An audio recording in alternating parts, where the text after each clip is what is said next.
Okay,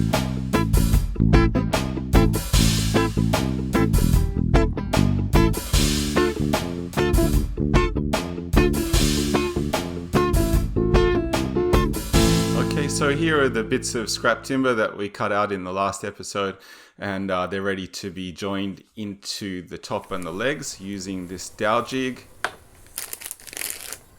the hardest working tool in the shed, and some dowels and some exterior glue.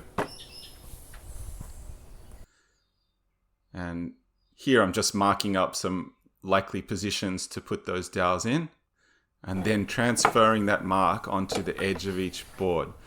So that has to be done for each place you want to put a dowel. And the reason for that is it shows you very clearly where to place the dowel jig when you're drilling. So all you got to do is line up that hole with the line, drill, and the line and the dowel jig will make sure that you drill the hole in exactly the right spot. So we're going to continue that every single place that we need to join with a dowel on the legs and the sides.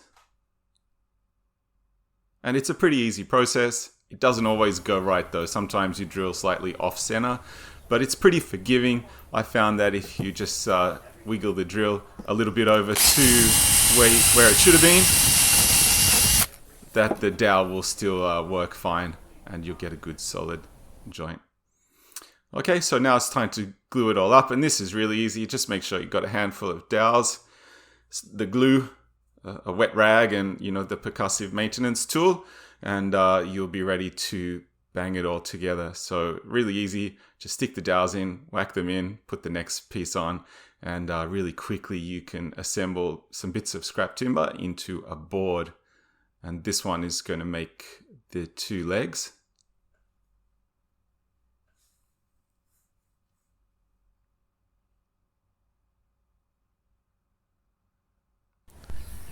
Yeah, and just while that glue is setting, we'll keep them tightly pressed together with these sash clamps. Sash clamps are super useful for this kind of work.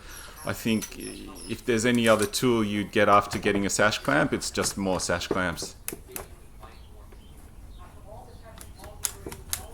Yeah, and that'll make a really strong joint, and that joint will never come apart.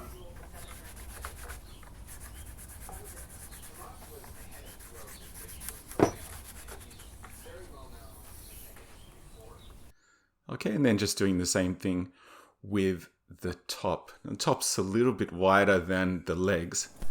So when I'm squeezing this one together with the sash clamps, I think I'll also brace it across just by using a couple of bits of scrap timber and a couple of small clamps. And this will stop the pieces of timber wanting to curve or curl when they're being pressed together. And then of course we can remove that once the glue's dry, and you'll get a nice flat board instead of a board with a bit of a rocker or a curve in it.